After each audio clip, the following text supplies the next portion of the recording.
my buddy here, Cole Shelton, to break down the entire UFC Boston card. Should be a pretty good card. Cole, how's it going, man?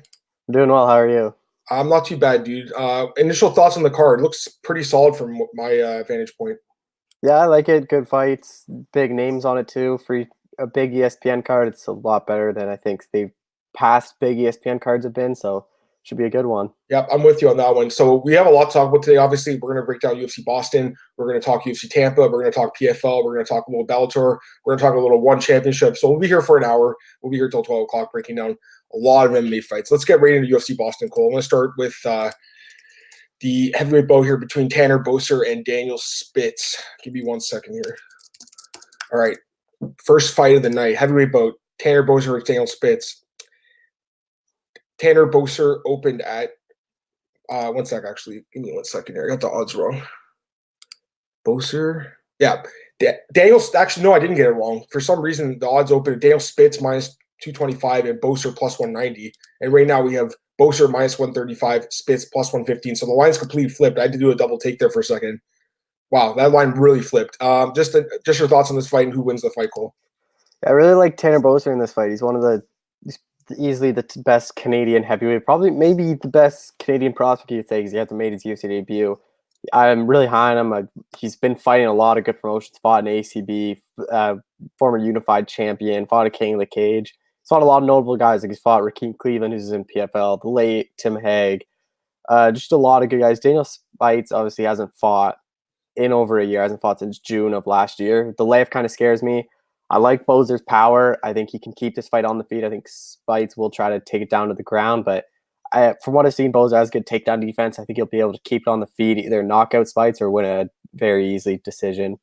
Yeah, like I said, just to double take on those odds, I was shocked when I just saw that somehow Spitz actually opened as the favorite there. That is really weird. Now he's a decent underdog, I guess. Not really, plus 115, but still, like that line flipped completely 180. So I do favor Boser as well, Cole. You know, he's got more experience, 16-5-1 record. He's got over 20 fights. Spitz only has 8 fights, 6-2.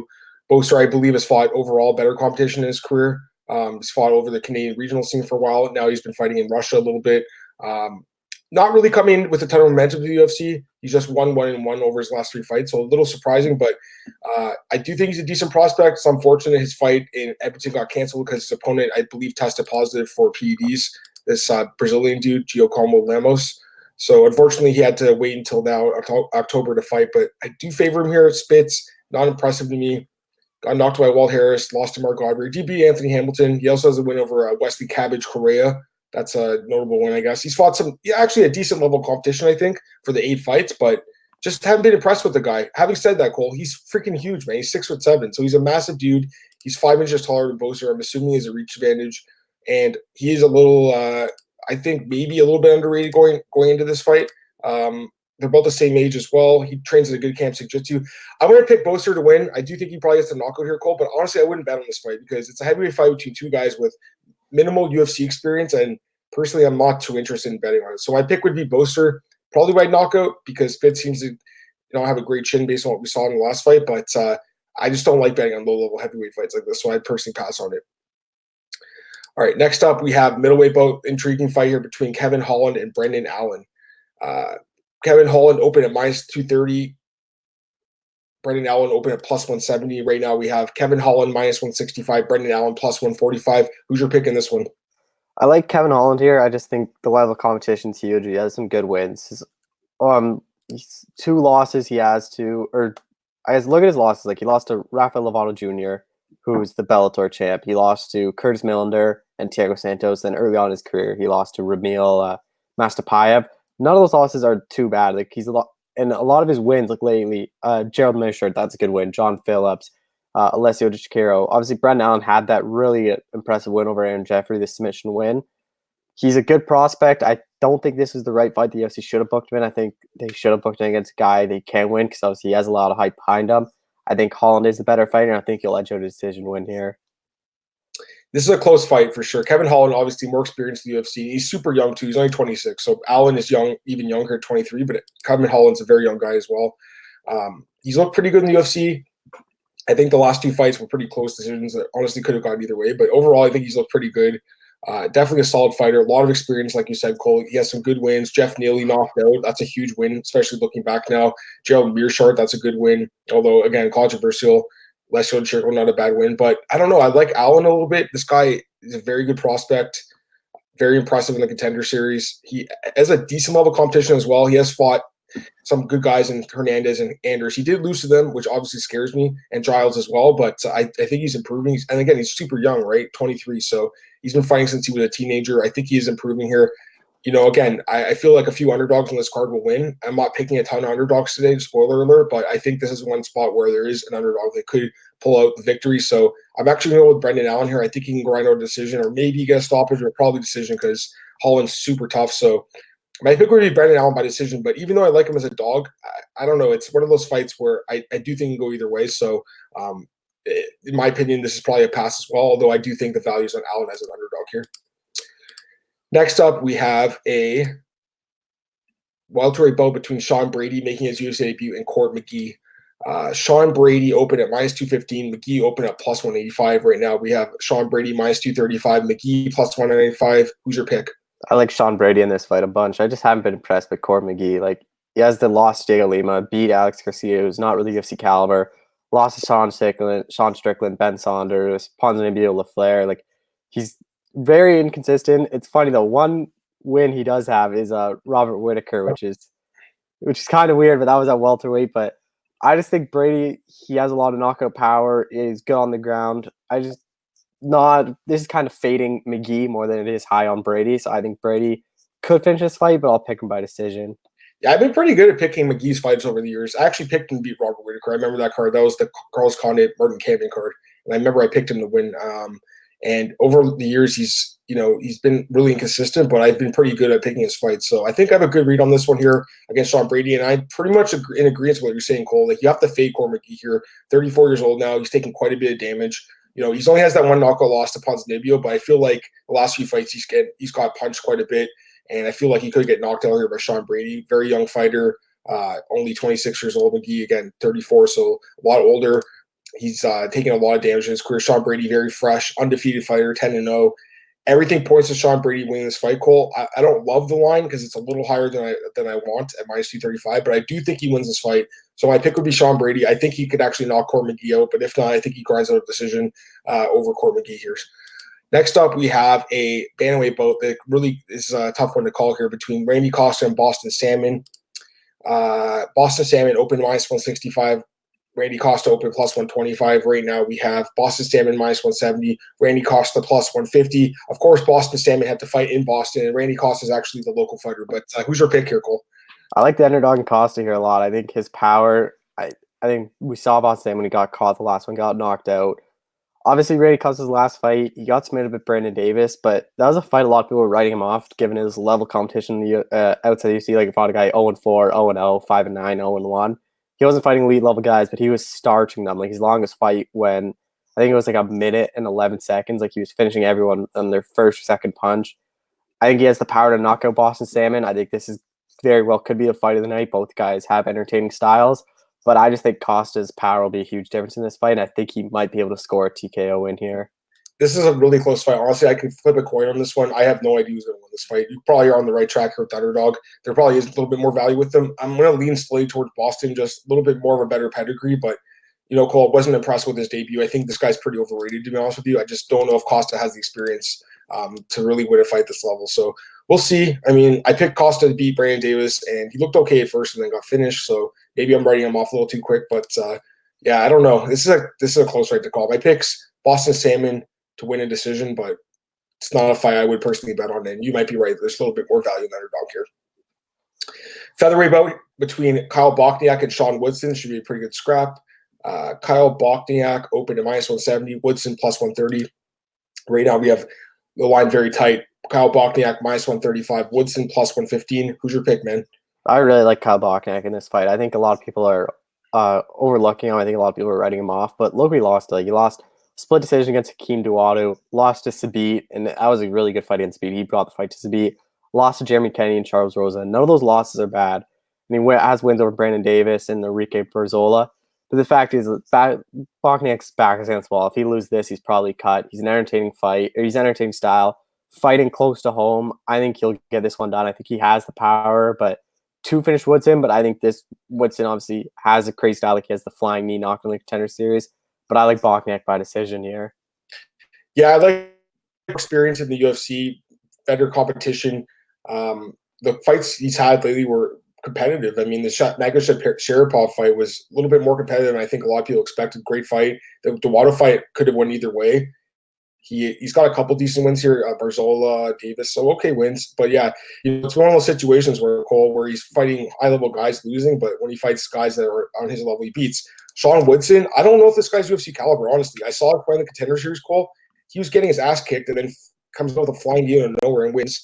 And good for him. He got the win there against Terrence McKinney, but I don't think this was a great signing by the UFC, Cole. I think it was one of those signs where it was a flashy knockout, and Dana's like, I'll sign you, but he passed on guys like Brendan Lofton, who I think are much more well-rounded fighters. I personally don't think Sean Woodson wrong. I might go out there and start Bosniak, and I'll change my tune on this guy. But from what I saw in the Contender Series, I wasn't too impressed. So my pick, Kyle Bosniak. I think he wins by decision, maybe stoppage, but probably decision here. He's kind of a grinder like that. So my pick's Bosniak by decision.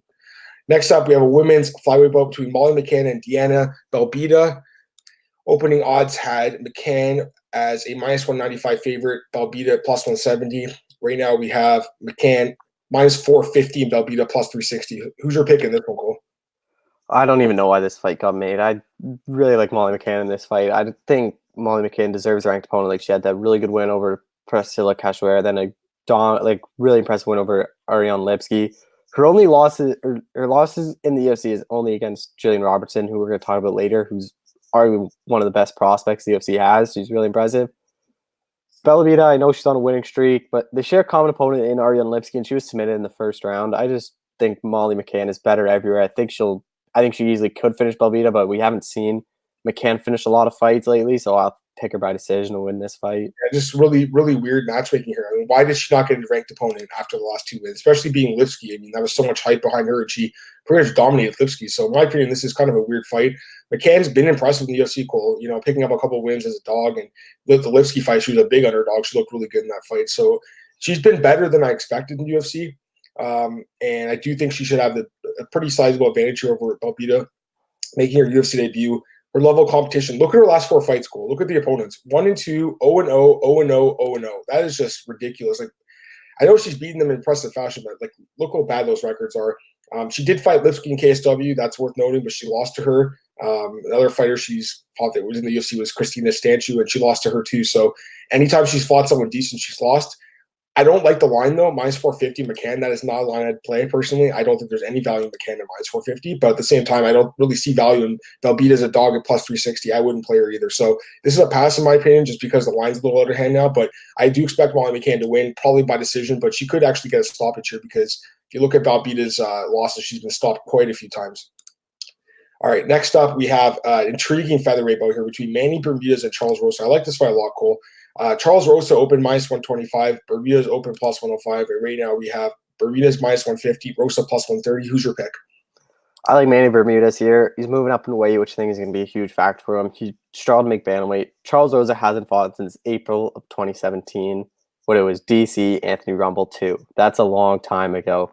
That's like 2.5 years. Bermudez been active. He has good submission win over Benito Lopez.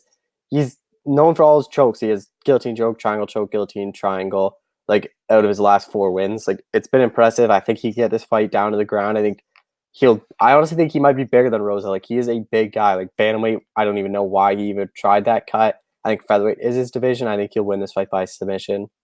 This guy was super impressive to me coming up in the bantamweight division. Then kind of just grew out of the division. He's only 25 though, so he's super young still. But yeah, he's a big dude, Cole, 5'10". I mean, he's not a small guy. And the last fight, obviously, I think was a catchweight at 140. He lost a close decision to Casey Kenny. Before that, though, he was nothing but impressive, man. Albert Morales, Davey Grant, Benito Lopez finished them all with submissions. The guy is really good at submissions on the ground. So I've been impressed with him. The Bermudez Triangle, they call him, great nickname. Really good fighter. Charles Rosa is a pretty solid fighter. Obviously, a Boston native. Boston Strong is his nickname. 11-3 record. In the UFC, he's fought some pretty good guys. Overall, he's just 2-3 though. He hasn't fought since 2017, so it's actually been 2.5 years since he's fought. He fought on the same card that Rumble lost to DC on. So that's the last time he fought, Cole. That's a long time ago. 2-3 record, like I said. to be fair to him, he lost to Seaver, Rodriguez, and Burgos, beat Soriano and Bosniak. So he's one of those guys where he's losing the top level guys, and then he's beating guys his level. I wouldn't be surprised if he was pretty competitive in this fight, but I got to pick Bermudez. I'm just higher on Bermudez, and I think he wins. But Charles Rosa, he just trained at ATT, Cole. That's a good camp, obviously, and like I said, the UFC experience could help him here. But I just don't like the layoff, man. 2.5 years, that's just too long for me. So my pick is Manny Bermudez. Rosa is good on the ground though, so I don't know if he's going to get submitted here. I think it probably goes to decision, but I do expect Manny Bermudez to get his hand raised. All right, let's get to the main card now. It's a pretty solid main card here. Opening up the main card, we have a middleweight bout between Deron Winn and Darren Stewart.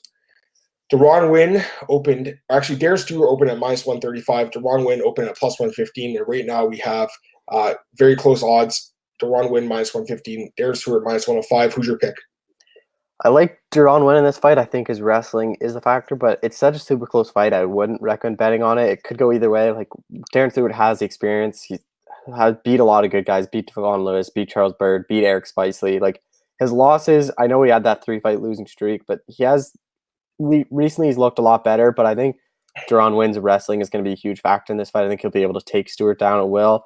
And I think he showed a lot of striking in the Spicely fight. He showed he has a chin. He showed he has some power. I think this is a fight that Winn should win. But again, it could go either way. Stewart's a tough guy to finish. And I think Winn will win by decision, but that's not a confident bet. I wouldn't recommend betting it at all.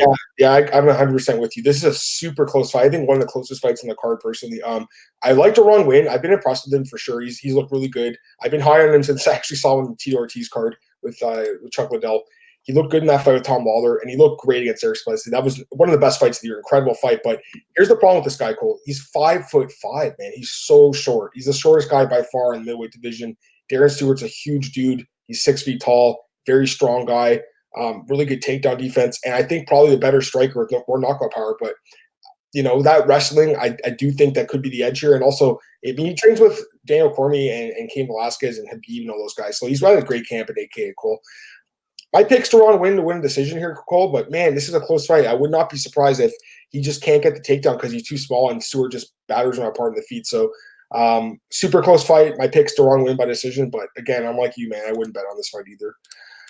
Next bout on the card, we have this is one of the best fights on the card. A women's flyweight bout between Macy Barber and Jillian Robertson, two of the best prospects in the division. Macy Barber open at -110, Robertson open +170. Barber right now -130, Robertson +115. Lines really tightened up. Who's your pick here? Yeah, again, this is a fight. It could go either way. I wouldn't recommend betting. This is going to be one of the best fights. I think Barber, obviously there's a lot of hype behind her. Jillian Robertson, just grappling specialist. She has so many submission wins. A really impressive win over Sarah Frodo last time out. She has a win over Molly McCann and Emily Whitmire. Hannah Cipher, she submitted. So she has good wins. Mace Barber, obviously, her last win.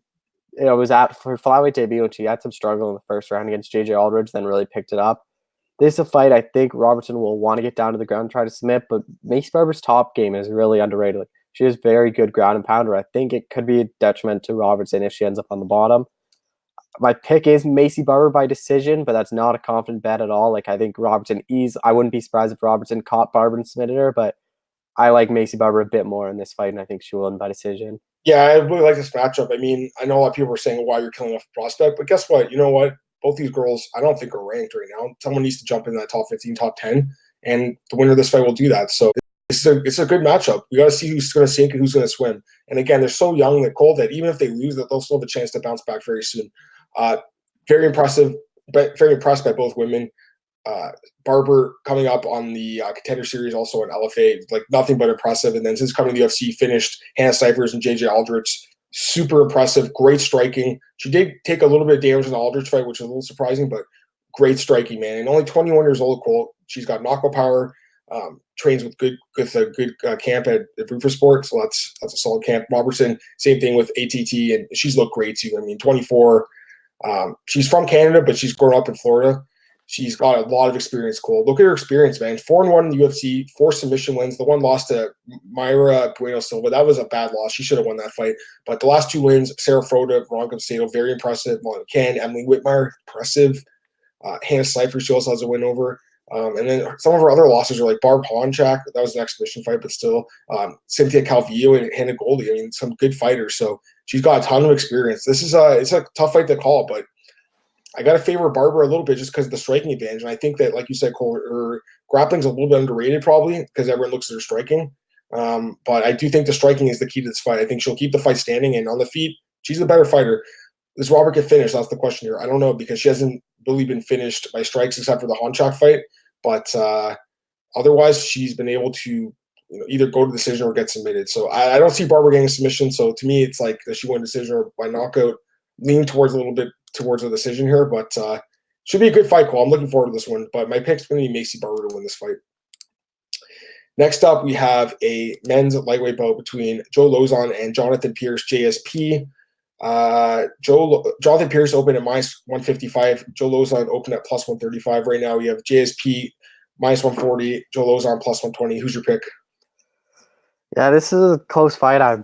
This is another guy I don't really think should have been signed off the Contender Series. Like, I don't think Pierce is UFC caliber. Like, he had the stretch where he lost 3 in a row, and he wasn't fighting that many elite guys. Like, he lost guys that were 1-0, 1-0, 4-2. He's fighting guys in the regional scene that was 10-24, 8-5, 3-1. Like, he wasn't fighting a lot of high-level competition. Joe Lozon is a good fighter, but as of late, he hasn't been. Like, obviously, he's coming off the 3 straight losses, and some of those losses he should have won. This is more of a fade of Joe Lozon, so I'll pick Jonathan Pierce by decision. Maybe he'll be able to finish Lozon because he's seen Lozon get finished lately, but I wouldn't recommend betting on this fight at all because I wouldn't be surprised if Lozon pulled out a win here either. Yeah, this is an interesting fight. JSP, I wasn't super impressed either, Cole, but he does have 5 straight wins, so all by stoppage. So I can see why the UFC signed him. Almost all of his wins in his career by stoppage. So definitely has a decent little record going on here. Level competition has been low. Really hasn't fought anyone notable, but has been decently impressive. Although I'm kind of with you in that I don't know if he was one of the best guys on the show this year. I think Dana White signed some guys he shouldn't have and passed on some guys he should have, but that's just my opinion. But anyways, yeah, he does have some advantage here. 27 years old, trains at a great camp at MMA Lab. So, the guy's got some advantages. I can see why he's the favorite here, but, you got to fade Joe Lozon, Cole, obviously, because he's getting older, off 35. The guy's taking so much damage, coming off 3 straight losses, and I see why everyone's fading him, including myself. I'm going to fade him here too, but I just feel like maybe this is a matchup where he can actually win, and maybe that's why the UFC booked it, because I don't know why they would have given him a fight in Boston that they think he's going to get smashed in against a prospect in JSP who's not really a household name. You think they would have given him someone like with a name that they could have built a win off Lozon off of. So to me, this is a fight I think the UFC matchmakers actually believe he can win, but just all that damage, Cole, I can't pick him. I got to pick JSP here. I actually think he probably does win this fight by stoppage, but I don't know if it's worth betting on just because I think Lozon, this could be a fight where he pulls the rabbit out of his hat and gets the win here. I mean, he's surprised us in the past, the Diego Sanchez fight, the Marcin Held fight. He surprised us sometimes, the Chiesa fight as well. This could be that fight where he surprises us and gets a win in his hometown, but I can't bet on him at this point because of all the struggles, especially with his chin. So my pick's JSP by TKO, but I don't know if it's worth betting on either, just because I think Lozon is being slept on a little bit by all of us. All right, next up, heavyweight bout between Greg Hardy and Ben Sassoli. This is an interesting matchup, I guess. Greg Hardy opened at minus 450, Sassoli opened plus 350. Right now, Greg Hardy minus 280, Sassoli plus 240. Who's your pick? Well, first off, I don't know why Dana White likes this Ben Sassoli guy so much. Like he wasn't good on The Ultimate Fighter. Like, got dominated against Juan Espino. And then they bring him on the Contender Series. He has the eye poke, and then they're like, oh, we're going to try to get you on a fight or get you on a looking for a fight pretty soon. But they never said anything about Dustin Johnson. Like, they never said, oh, we're going to get you on a fight soon, like looking for a fight. I don't know why he likes this guy so much. I don't think he's that good. I think he is overrated. I think Greg Hardy will not come out. Plain and simple, it's going to be another win for Greg Hardy. Yeah, I'm with you, man. Greg Hardy, fans hate him, obviously. Guy is probably not a very nice guy. I don't know him personally, but his past is not very nice. But the guy's a great prospect, Cole. Great athlete, only 31 years old, so one of the youngest heavyweights. He's been super impressive in the UFC. Juan Adams, Demetrius Volyankov. I love him against Juan Adams. He was like an underdog, I think, or he's like plus 100. He was a super small underdog there, and he still got the win and really easily, actually. I think this is going to be an easy fight for him. Ben Sassoli, I'm with you, man. I don't know what Dana White loves about this guy. It has an eye poke and gets signed. What about Johnson? Is he not going to get signed? kind of weird, right? So I like Hardy. I pick him to win by knockout in the first round. I'm gonna check the odds on that because I think that's what's gonna happen here. Well, Hardy by knockout. We have it. We only have inside distance minus 235. I don't think there's value on that. So I don't know. I think Hardy, honestly, at minus 280, that's like half of what the opening line was. I do think that he's someone worth parlaying because I think he wins this fight pretty easily, Cole. I don't expect it to honestly last more than like a minute. I think he wins really easily. All right, co-main event time. A rematch between Yair Rodriguez and Jeremy Stephens after their no contest last month in Mexico City. And the opening odds had Stephens and Rodriguez as a pick'em, minus 110. Right now it's a pick'em, minus 110 each. So the books are letting you pick who the favorite's going to be, Cole, after that no contest to the eye poke in the first fight where everyone called Stephens a quitter and Rodriguez celebrated like he won the fight. Who's your pick? So on the Mexico City card, I picked Rodriguez because it was 5 rounds. Now that it's 3 rounds, I like Jeremy Stephens in this fight. I think the later rounds favored Yair Rodriguez, and I think he could outpoint Stephens. Now there's 3 rounds. I don't think he'll be able to outpoint him at all. He has the power to knock people out. And I just keep on thinking Yair Rodriguez, like, getting picked apart. Even though he beat Chen Jung, he was dominating that fight for a good part of it. Frankie Edgar dominated him using wrestling. I wouldn't be surprised if Stephens went out there and shot for some takedowns, got him on the ground, started ground and pounding him. I just like Jeremy Stephens in a 3-round fight. He can use more energy. We saw him against Josh Emmett. He can do it in a 3-round fight. I really like Stephens in this fight. I don't think he'll be able to stop Yair Rodriguez, but I think he could get a late TKO, but I'll pick Jeremy Stephens here. Yeah, you make it definitely a good point about the 5 rounds. I mean, that's something to keep in mind for sure. For me, it's like I really don't want to change my read on the fight too much, even with the 3 to 5 round difference. I still think Rodriguez is the better fighter, the younger fighter, the more talented guy.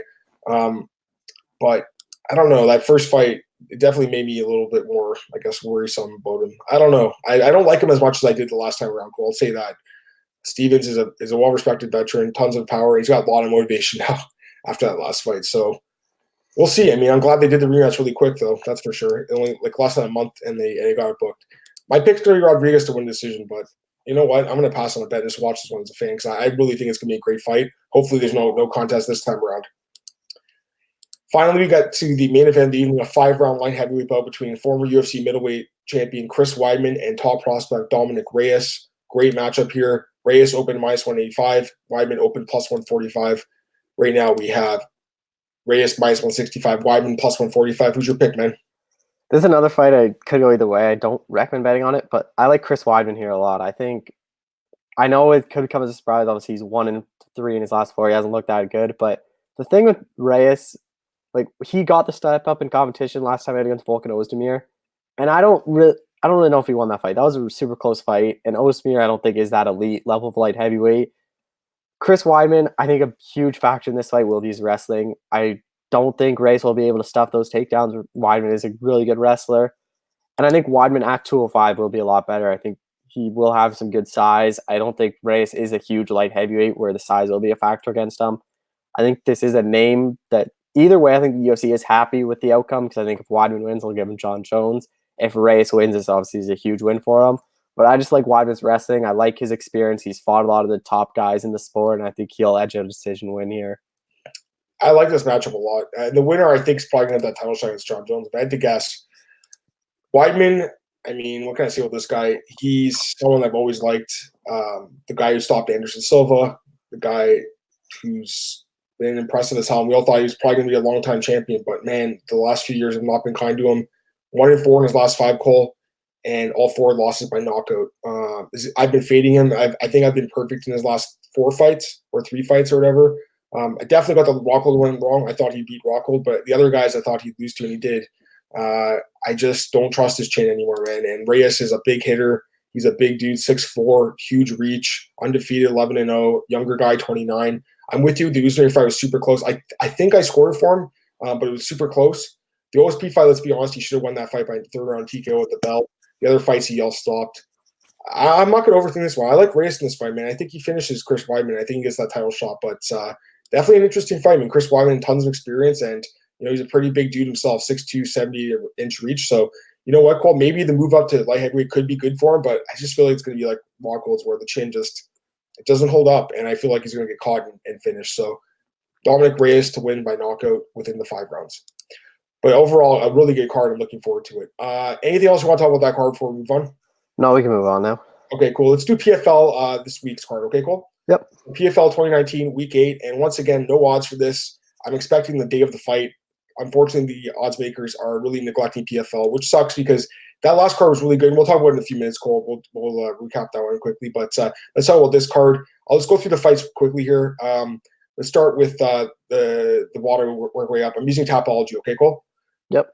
All right. Lance Palmer versus Gadzi Rabadamov in the featherweight division. Any thoughts on this one? I like Lance Palmer a lot. I think he's going to be a guy that I think I wouldn't be surprised if he won it again. I think he's an elite level featherweight. I think his wrestling is a huge factor. Gets a lot of good looks. Trains with Frankie Edgar. Trains with Marlon Moraes. I like Lance Palmer in this fight. I think he can finish this fight as well. I'm a little surprised on the prelims. I guess it doesn't really matter because if he wins, he'll be on the main card later. But aren't you a little surprised he's opening up the card? That's a little surprising to me. But yeah, for sure. Yeah, it's a champion there and a great fighter, a guy that the UFC honestly should have on their roster. But he's one of PFL's best fighters. I know this Rabadamov guys look pretty good too, but I expect Lance Palmer to win by either a dominant decision, but maybe by stoppage. Next up, another featherweight bout: Alex Gilpin against Andre Harrison. Who's going to win this one? I like Alex Gilpin in this fight. I think he's shown more. I think he's just shown a bit more. Andre Harrison, I think, is impressive. I think this, or wouldn't be surprised if Harrison won. This is a super close fight. I think the odds, if they ever do come out, will be a close fight. But I like Gilpin here. That's interesting. Okay, I was kind of overlooking Gilpin a little bit, but yeah, Harrison, he hasn't been as impressive lately. That's for sure. He's a guy that we all thought probably should have been in the UFC, but his, let's be honest, boring fighting style kind of kept him out of there. But the guy definitely has a great record, 21-1-1. So he's a winner. I got to pick him here. But yeah, I mean, maybe Gilpin's someone I got to look at. I got to see the odds that come out. Next up, we have another featherweight bout. Movlid Khaibulaev against Daniel Pineda, former UFC fighter. Who's your pick here?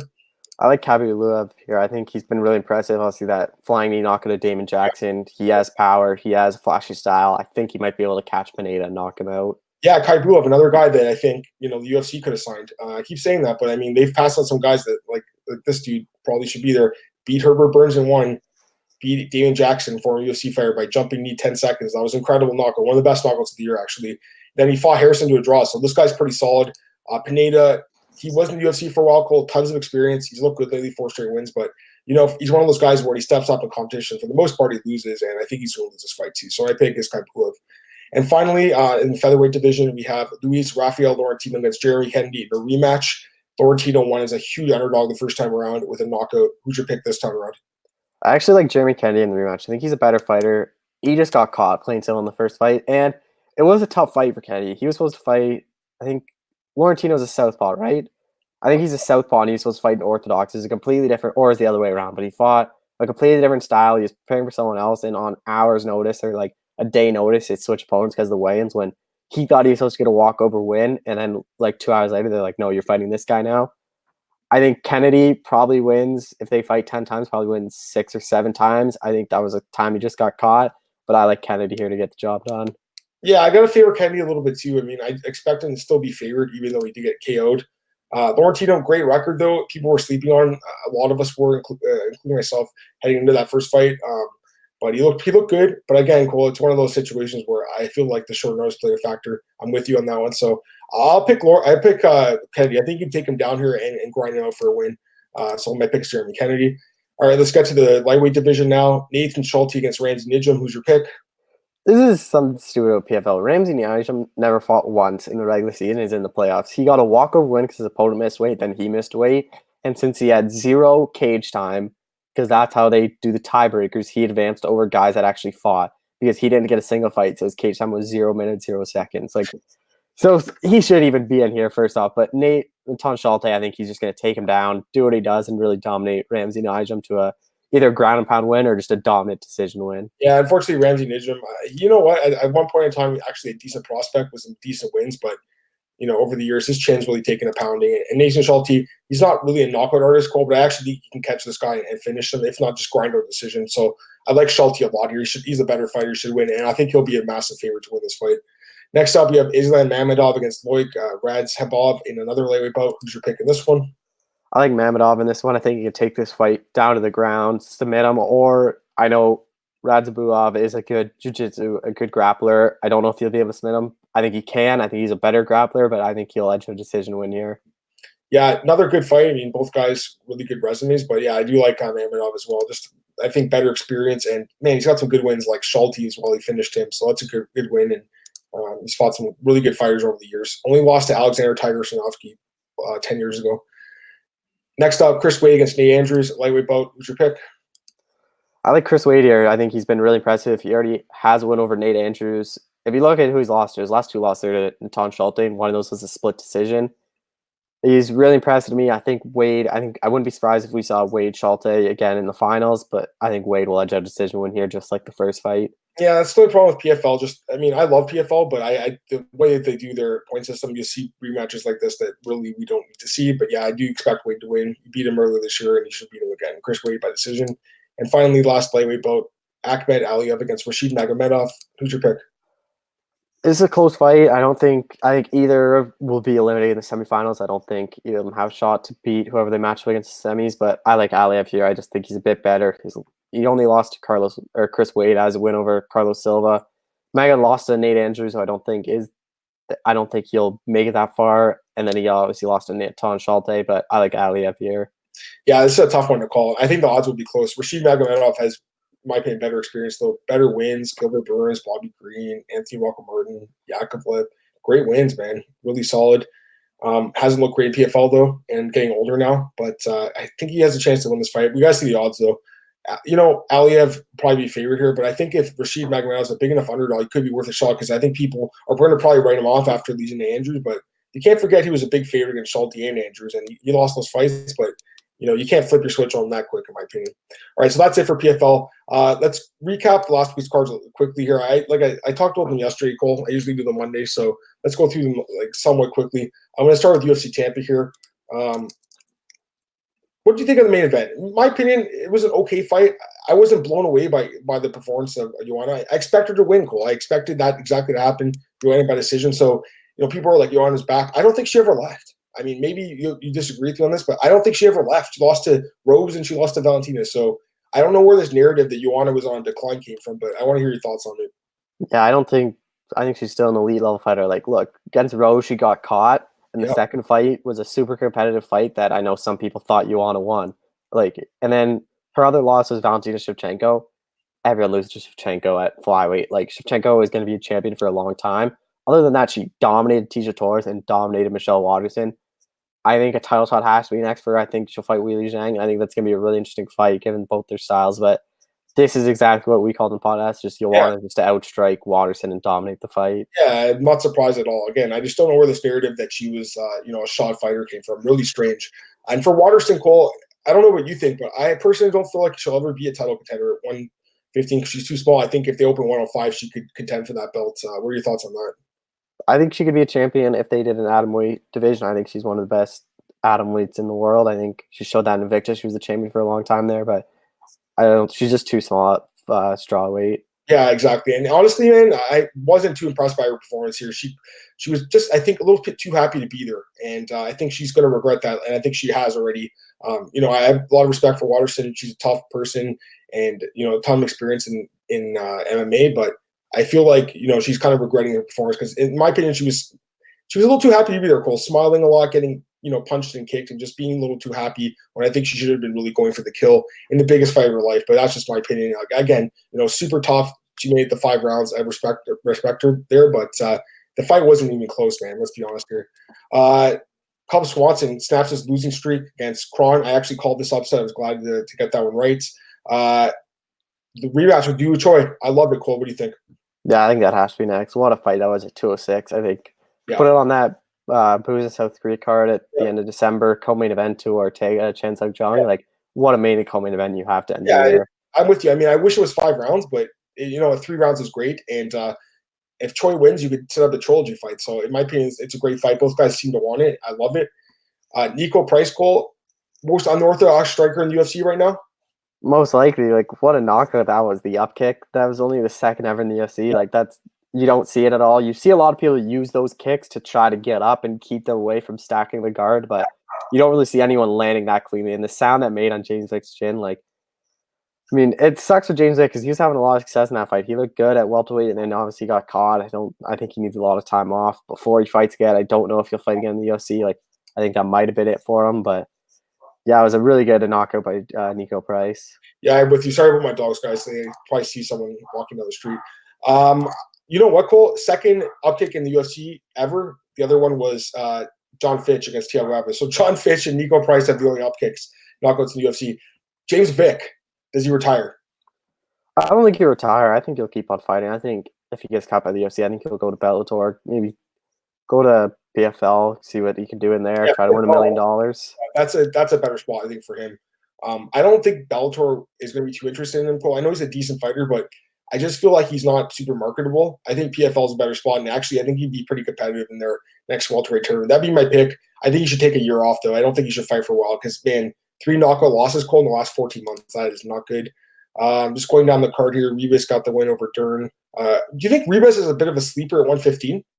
I think she is. I think her striking was impressive, and I think her grappling aspect, I think a lot of 115ers won't be able to handle her grappling. She's a Brazilian Jiu-Jitsu black belt, and she had success against Dern on the ground, so I think that really shows a lot. Yeah, I'm with you on that. The next 2 fights were really close split decisions. Favola beats Pena and Anders beats Mearshart. How did you score those 2 fights? I had it 29-28 Pena and 29-28 Mearshart, but the Anders Mearshart one, it was either way, could have won. Like if Anders won that fight, which he did, I had no problem with. If Mearshart won, I had no problem with. I thought Pena won that fight though.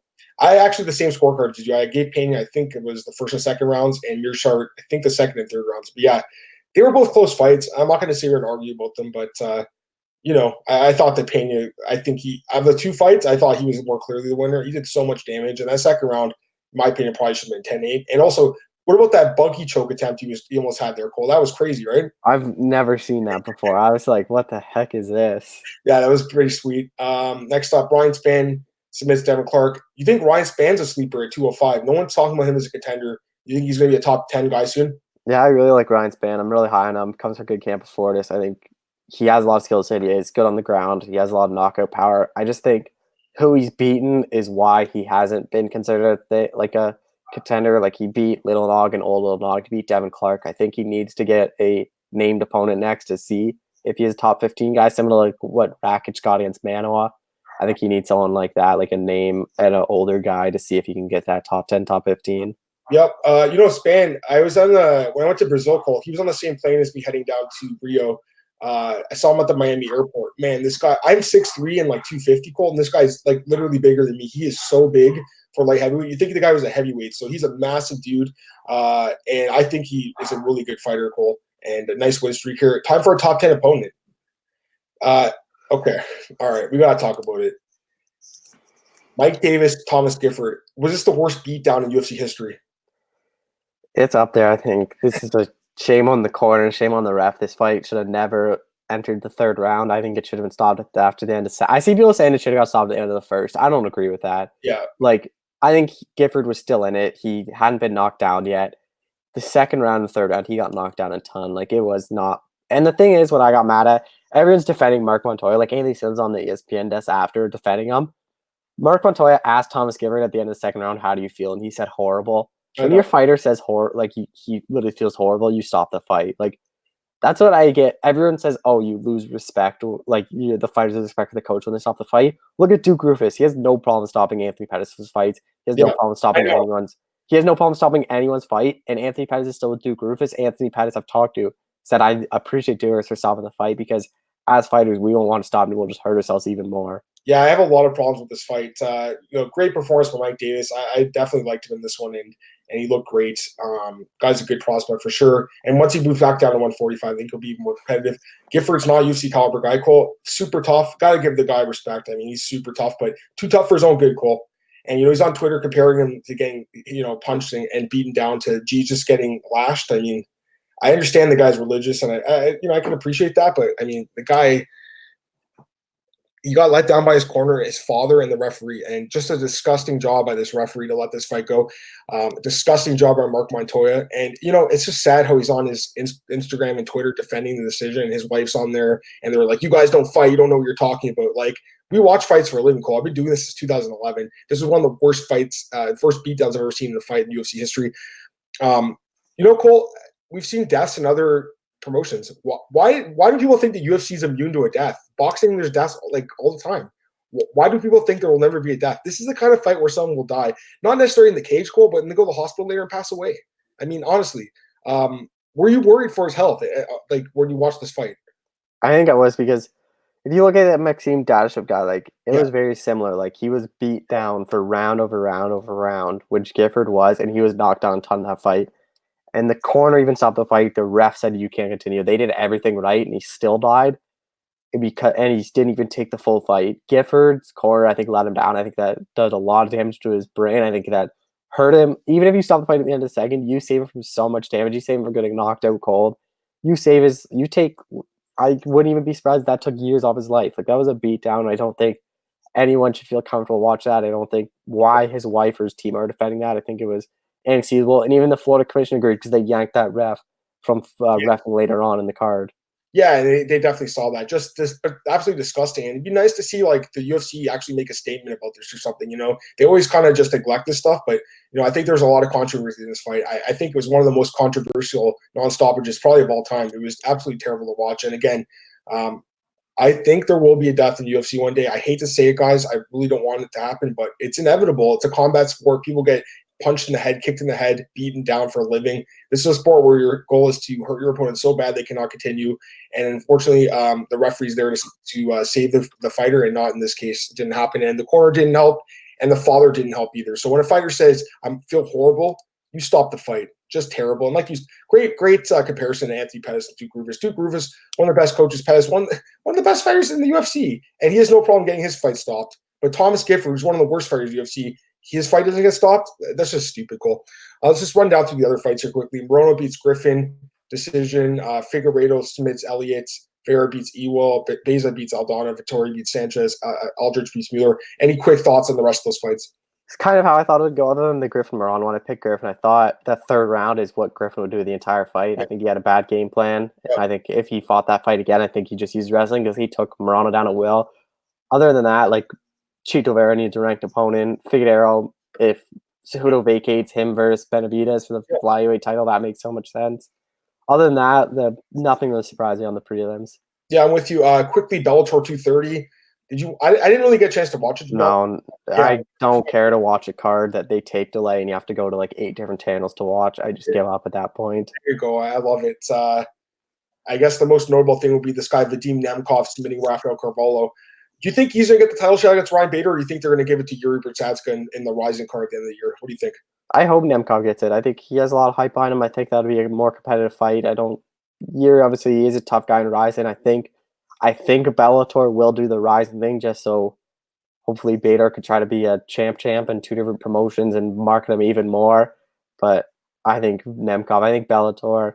I think when you get a champion in 2 different promotions, it hurts your division because now you lose a Bader fight in Bellator because you have to go defend in Rising, and then Rising doesn't get their light heavyweight champ to defend probably only once a year. Similar to what it's happening in the bantamweight division in Bellator. You're only going to get Horiguchi once a year now.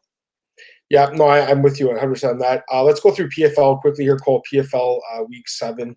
Pull it out here. Did you watch the card? It was on TSN. Did you watch it? Yeah, I did. I thought it was a pretty good card. What'd you think? I thought it was a really good card. Yeah, it was a really good card. People were sleeping on. Let's go through this card quickly. The 2 non-title fights. Lofton defeats Waggy. Alex Sakin defeats Ronson. I don't think any surprises there. No, not at all. Both guys going to the next tournament, I would assume, right? I think both of them have to. I think Lofton has to be a contender for featherweight, and I was really impressed by Alakash in that fight. He looked really good against Ronson. Yeah, he looked great. The welterweight bouts here. C defeats Cooper. Franca defeats Fiallo. Mega Medkaramov defeats Curtis, and Michaud beats Howard. I guess the only surprise would be probably Michaud beating Howard, but otherwise, I think it all went according to the plan, right, Cole? Yeah, other than the Cooper City fight, that was so dumb how it ended a draw, and then Cooper. Yeah, what'd you think? Cooper advanced because of pride rules, which I don't even agree with. I think if you look at the pride rules, C did more damage, and he hurt Cooper, which I don't really understand. I think, but I don't. They got to do something. 2 rounds doesn't work because they didn't get so many draws. Yeah, it's a little different. I'm going to double check Sherlock, but I remember the other day they had it actually called a tie, not a draw, which I thought was interesting. Now it says draw. Okay, I changed it, but it said tie the other day, and I was like, a tie? That's the first time I ever heard that in MMA, but I guess it wouldn't make sense. The 2 women's bouts here, Pacheco beats Coffin. Harrison defeats really short-nosed opponent Dalzell. Harrison versus Pacheco in the finals. Do you give Pacheco a better chance this time around than the first time they fought? I think it'll be Harrison. I think wouldn't be surprised if she finishes Pacheco. This whole tournament was made for Kayla Harrison, and I don't even get why they're so invested in her. There's no women's lightweights. Look Yeah. at the UFC struggling to find featherweights. You think you can find lightweights? Like this whole division was made up of bantamweights, like Sarah Kaufman moving up 2 weight classes. Well, I think in Harrison's case, Ali obviously was a big part of PFL or what WSOF, and they signed her then, and they've just kind of continued with her as one of their stars. I think she does have star power, Cole, but again, she doesn't fight anyone good. Look at these opponents; she's fighting like just really bad opponents, and Pacheco is definitely tough. And I think the fight will be probably a little bit more competitive, but I do expect Harrison to win this fight. Okay, now let's talk about the two tournament bouts, the semifinal bouts in the men's welterweight division. Ray Cooper defeats Chris Curtis. Chris Curtis is the lucky loser and moves up. Okay, so a couple thoughts on this. First off, he retired after the fight to Magomed Karamov, who couldn't fight because he was, I think, concussed and was puking. So he actually won last year's tournament. Now he won't be able to win the $1 million. So unfortunate, but I mean, that's what happens in fights. You can get sick and not be able to fight. Curtis advances and gets finished. First off, what did you think about them replacing Magomed Karamov with Curtis? And second off, do you think Chris Curtis is going to retire again? I think this will be the third time he retires. I don't have any problem with it, and I see everyone complaining like, "Oh, this is why you don't do 2 fights in one night." It's really isn't 2 fights in one night. It's 25 minutes, a normal championship fight. Like if Magomed Karamov was concussed and puking after 10 minutes, chances are you give him 3 more rounds, he'll probably get knocked out if he's already concussed. Like, but I have no problem with Chris Curtis moving on. I think that's how they should have done it. Maybe do a higher seed next year, like maybe do the highest seed advances, but I don't know. I think PFL, I think 2 fights in a night is kind of weird. I think PFL has to try to figure that out, but I think Curtis probably retires again, though. The other fight, David Michaud defeats Blanco Franco via majority decision. Great fight. How'd you score the fight?